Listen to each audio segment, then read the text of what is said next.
아이고 너무 많아 이거. 너무 많아. 깜깜해. 맞다. 오케이. 그럼. 근데 그러면 한마디만 할게 괜찮아. 우리 아니 형은 나보다 애가 하지 마. 우리 아니 형은 나보다 애가 하지 마. 방금 이현정 의원님 말씀하신 부분이 지금 나옵니다. 이화영 씨 1심 판결문에는 방금 보셨던 그 술자리가 있었던 지 6개월 뒤에 방금 보셨던 저 사람들이 어떤 얘기를 했는지 그게 나오거든요. 이 얘기입니다. 자, 백두산 갈 때도 최신 헬리콥터와 차량을 준비하고 길거리 환영회도 동원해서 문재인 대통령이 방북했을 때보다 크게 행사를 치르겠다라고 방금 이화영, 김성태와 함께 술잔을 부딪혔던 송명철 북한 조선아태위 부실장이 이화영 씨에게 이렇게 얘기를 했고 이화영은 좋다라고 화답을 했다는 겁니다. 조기현 부위원장님. 그러니까 그만큼 이화영 그리고 이재명 대표 당시 경기도가 문재인을 넘어서는 그런 방북 성과, 대북 성과를 만들기 위해서 부단히 노력했다는 점을 재판부도 인정한 겁니다. 저 진술은 김성태 전 회장의 진술입니다. 그 자리에 있었던 말을 전원 방식으로 진술한 거죠. 이화영 부지사의 진술은 확인되지 않고 있고 저 부분에 대한 진술은 없는 것으로 보입니다. 그러면 송명철은 북측 인사이기 때문에 송명철을 통해서 확인할 수는 없는 내용이고 네. 결국에 이 객관적으로 제3자인 안부수의 증언이 중요한 부분이 있습니다. 그런데 저 자리에서 그런 얘기가 나왔다는 것을 재판부가 인정했지만 2019년 1월 달 이 협약식 이후에 상황에 국정원 문건에서 이 협약식의 의미를 어떻게 보고 있었냐면 주가 조작을 위한 대북 사업의 협약 내용의 논의가 있었다. 네. 이런 부분을 국정원 문건에 기재되어 있다는 보도가 있습니다. 그럴 때 안부수가 저 끝자리에 참석한 분이 안부수 아태협력회장 아니겠습니까? 저분이 저 때까지는 우리 국가정보원의 협력자하고 북측 고위 인사와의 창구였습니다. 그렇기 때문에 저 자리에 있었던 거겠죠. 그런데 국정원은 이 안부수 회장의 협력자 지위를 해임합니다. 왜 그랬냐면 2019년 1월 이후에 이 자리 이후에 1월 24일 날 쌍방울 계열사인 나노스의 사내 이사로 취임합니다. 그리고 그때 이 나노스의 주가가 5,000원에서 9,000원까지 뜁니다.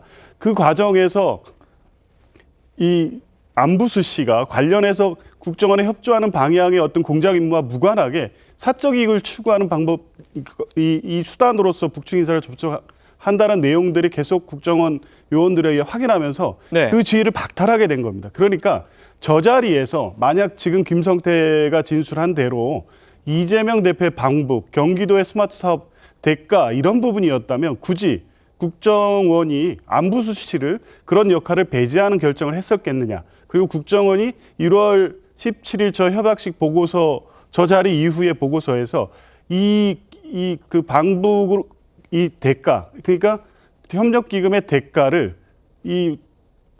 그 쌍방울이 주가 조작을 하기 위한 수단으로 했다는 내용의 보고서가 사후에 작성되는 것을 보면 저 자리가 김성태의 진술처럼 이재명 대표를 방북을 하기 위해서 쌍방울의 대가를 지급하고 그 대가에 따라서 북에 갔을 때 문재인 대통령보다 더 성대한 환영식을 한다.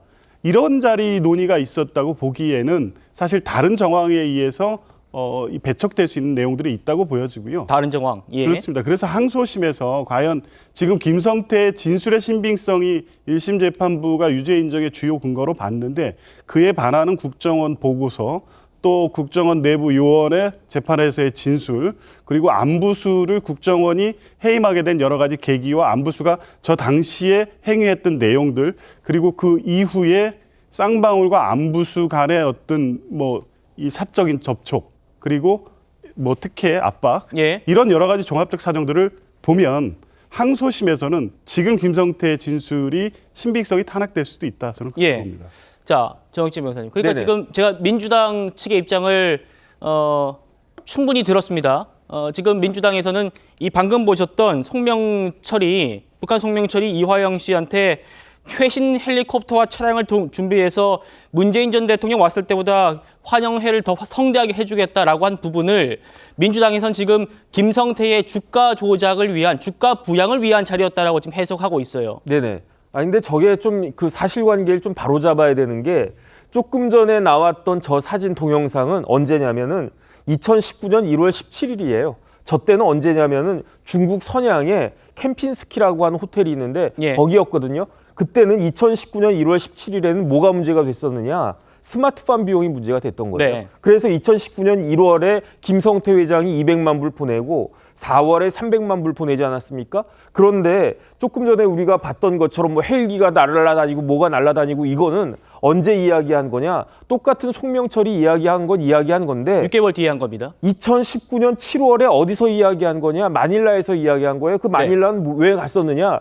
제2차 아태 국제회의에 갔었는데 그 자리에 가가지고 7월에 가가지고 그때 김성태가 누구를 만나느냐? 송명철도 만나지만 리오남을 만나는 겁니다. 그 다음에 리오남이 500만 불 요구한 거잖아요. 예. 그 500만 불이 뭐였습니까? 스마트폰 비용과는 별도로 방북 비용이다. 그 김성태가 300만 불로 깎았잖아요. 그러고 나가지고 300만 불 주겠다라고 하니까 송영철이 입이 이만큼 찢어져가지고 야, 그 300만 불 가지고 헬기 띄워서 백두산도 가고 그 다음에 누구야 뭐 김영철도 나오고 최용현도 나오고 그렇게 하겠다. 벤츠도 사겠다. 뭐 이런 식의 이야기했던 거 아니겠습니까? 네. 조금 전에 조 변호사님 말씀하신 게 맞아요.